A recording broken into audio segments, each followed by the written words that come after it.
Yo, what's going on, man? Y'all know who it is, man. Your boy Rich Everything got out today, man. Um, y'all know, out here on Myrtle Beach, ran into one of my buddies. You know what I'm saying? We were doing some little car talk the other day, so I decided I stopped by. You know what I'm saying? Oh, we practice the rules, but at the same time, we practice these rules too, and you see what's going on. So I'm gonna let him introduce himself right quick. My name is Jamel. Uh, Pretty much work on about anything, man. Have my aviation certifications, worked on cars my whole life.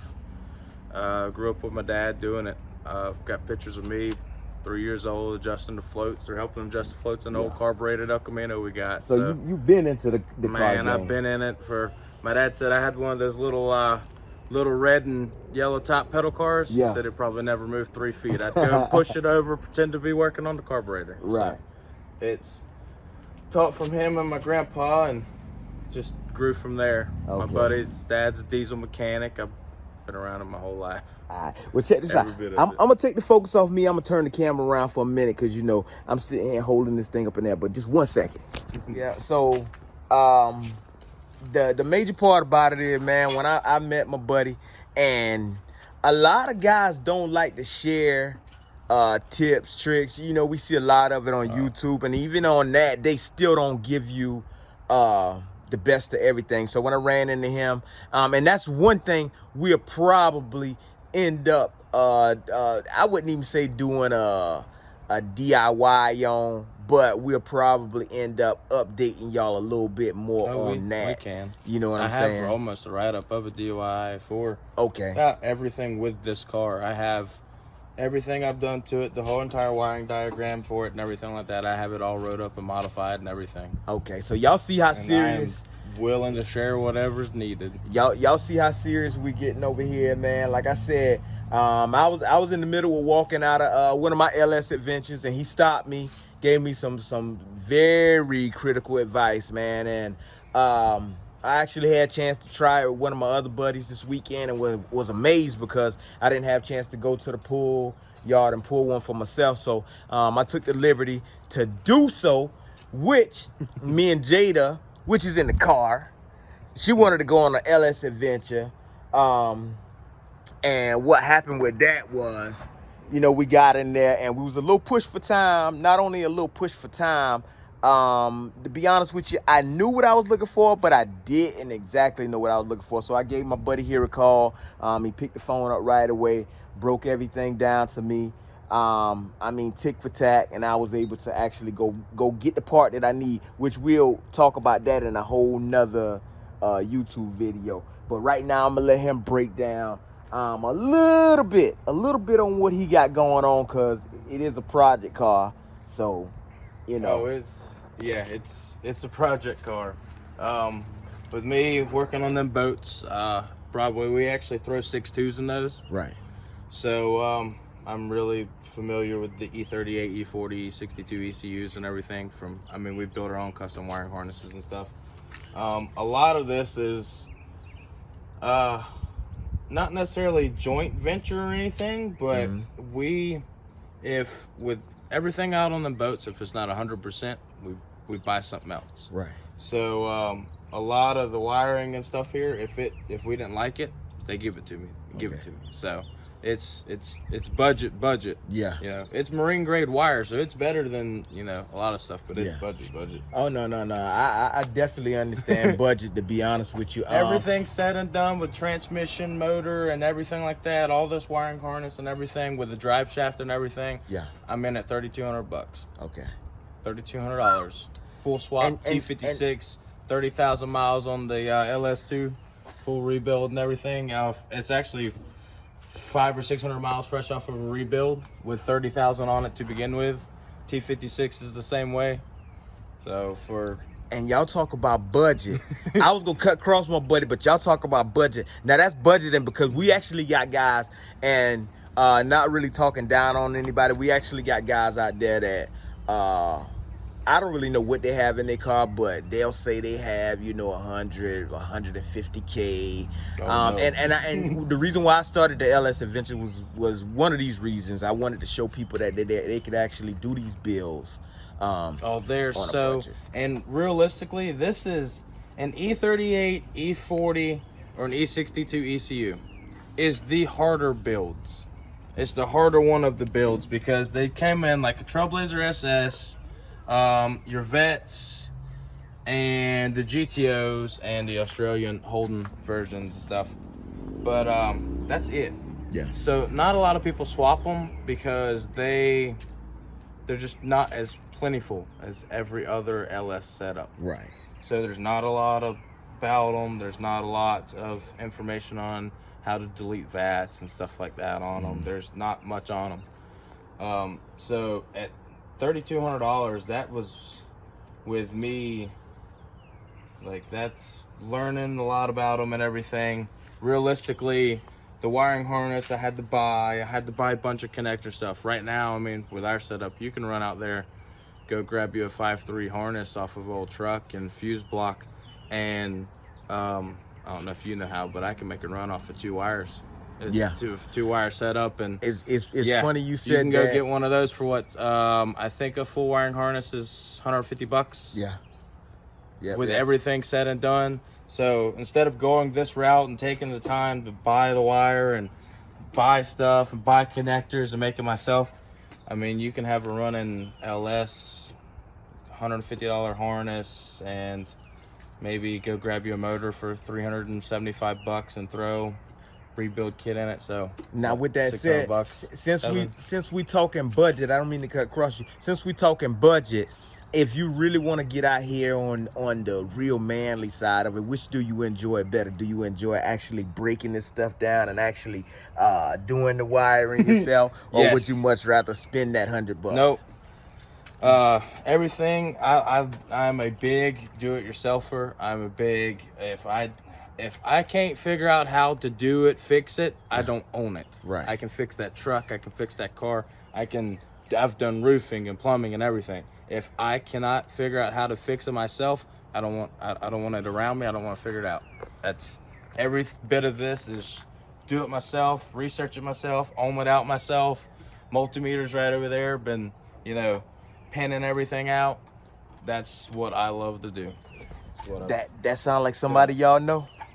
Oh yeah. It's all I've ever done my entire life. So I done bumped into another Mr. Everything. You see what I'm saying? And that's how the good Lord works, man. He puts you around people that you can actually, learn. It's each one teach one. You know what I'm saying? Oh, yeah. So with the whole mock-up, he was telling me about everything he had going on. Like I said, a whole different setup than what I got going on. Whole different ECU. Now, question: when it comes to the motor and all, did you do a fresh rebuild, or did you just kind of get your block and? Oh, took it apart, mic'd it out. If Okay. I do it, I do it 100%. Period. So you basically just, in a certain sense, blueprinting everything yourself.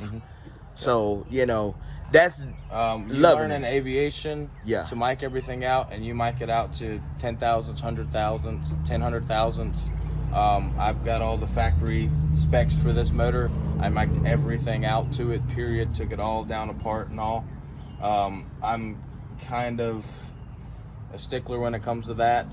And I mean, like, I've ordered 4 or 5 different set of push rods just so they match within the 10,000s of each other. Right. Like, just that's how I am. Just that tedious. Yes, just Okay. to match everything up as much as I can. Okay. So I mean, there y'all have it, man. And just to give y'all a kind of, if you don't mind, I'm gonna just get them a little. Oh yeah, go ahead, man. It ain't cleaned up. Y'all see it. We got the factory truck heads. A lot of y'all guys go out there and y'all buy these expensive. If y'all can afford it, we ain't knocking y'all by no means. I will tell you, I'm not a great welder, so I will be asking my buddy for some help. You know what I'm saying? As Even you if can that's see- part of my budget to get it in there, when it's time for me to get this stuff done. As you can see, that weld's not pretty, but I can take it off, and it's a full pin weld. It's good to go. Slap it with a hammer, throw it down, do whatever you want. It's not pretty, but like I said, it's good and strong, and it's full pin weld. If you look at this car, it's gonna be drifted. It's gonna be slung into the wall and stuff. I'm not exactly going for pretty. I'm going for, a little tidy, a little somewhat uniformity. Yeah. But it just needs to be held together good and strong and run. Well, we see So. already, and I can tell, you see how straight that thing's sitting in there, man. Like I said again, man, you ain't never see something sitting in there that pretty with them truck manifolds. And it's crazy if you can look down here. This idea right here. I was talking to him on the phone today, and this ran through my mind, and I was just about to ask you. I was gonna ask you, can I actually, buy the exhaust and just get that other bottom half of the flange so we could actually fit that together? Yeah. And do my hot side a certain type of way. Oh yeah, we can do that. So see, we gonna make that happen. Back to the build, man. How far you think you got to go? I mean, motor wise, it's already. Oh, I've actually already had it cranked up and running and everything. Right now, I had the radiator in. I've got the fan set up. That's all sitting over there. Mm-hmm. I've had it already pretty much ready to go. I wanted different manifolds on it, so now I've got to go. Like I'm kind of creating my own backtracks. Right. I wanted different manifolds because I had these flipped up and they didn't look so great and everything. I'm gonna run these as fender exits instead of through the hood. I love the turn down look. Yeah. I ain't even gonna lie to you. And it gives you clearance on your actual spark plug while it's coming from your coil packs. Yep. So I mean, but yeah, with flipping them, I've created my own issue. The brake booster don't want to fit, so I've got to get me a 7-inch dual brake booster instead of the 8-inch to give me that extra inch there. Just little stuff like that. Waiting on transmission or waiting on the drive shaft. And it's on the road. So there are some pros and cons to actually doing some LS swaps in certain vehicles, as we can see. Oh yeah. So, but it's still gonna be within the budget bill, as you can see. You know what I'm saying? And again, man, when it comes to doing LS work, y'all know how tedious it can get. I mean, I've seen guys do bills and it take them 3-4 years to get everything. This build from start to finish has been like 3 months. 3 months. Yeah. Like I said, right now I took transmission out because I wanted to do an upgraded heavy duty CSC instead of the stock one and stuff. But it's already been in, ran and all that stuff. New clutch and pressure plate and all that's in it. So I took trans out to put all that in it. Right now I'm just ordering. Like, besides the drive shaft, everything's been done for 2 or 3 weeks. Now it's just my extras, my wants. Okay. Take all this off. I'm gonna take all this stuff out, clean it up a little bit so it looks a little bit more presentable, a little bit better, little stuff like that. But as far as finished and road ready, as soon as my drive shaft gets here, I can throw it all back in and go. All right, well, y'all hear it, man. I'm looking at this thing, man, and like I said, when we got in the conversation, he broke this thing down tick for tack, told me what he had going on, and I gave him a call today because I was actually pulling some parts, had to go down, of course, and grab MJ, yes, the snake, something to eat. So I gave him a call, let him know I was in the area, stopped through, so I could see the project build or whatnot, and I'm very, very impressed, though. Y'all, of course, y'all know Box Chevy on the way. With this whole thing going on, usually y'all know I'm at the shop down in Columbia. Shout out to my boy Stitch by Slick. With everything being so how can I say, quarantined right now, I think I might have to stay a little closer to home. So with that being said, you know what I'm saying, like I said, you know, the good Lord will put people in your life for a certain reason, man. And I guess, you know, this guy right here, hey, you know, I might do a little walk around, give y'all a little look at everything. Like I said, or like my partner said, the car's not finished yet.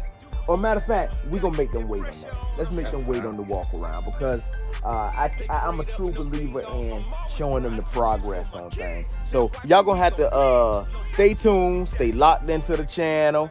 My buddy is on IG. I'm gonna put pressure on him about adding stuff to his page. We already had that conversation right there. Yeah. Man. So I need to, man. Y'all stay tuned, man.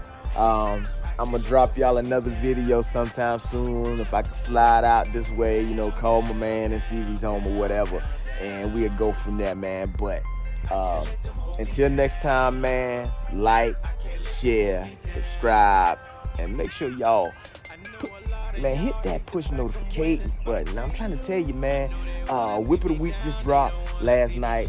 Shout out to everybody that watched that on We'll have YouTube. something a little bit different. I told you we got those 6.2s in those boats. Yeah. We had one at the crack, block crack, sleeve. This came out in the GTO. That's going in the GTO, so it'll be a 6.2 twin turbo. Woo. Y'all hear Show that? you that one next time. With that being said, man, we out. We giving y'all too much.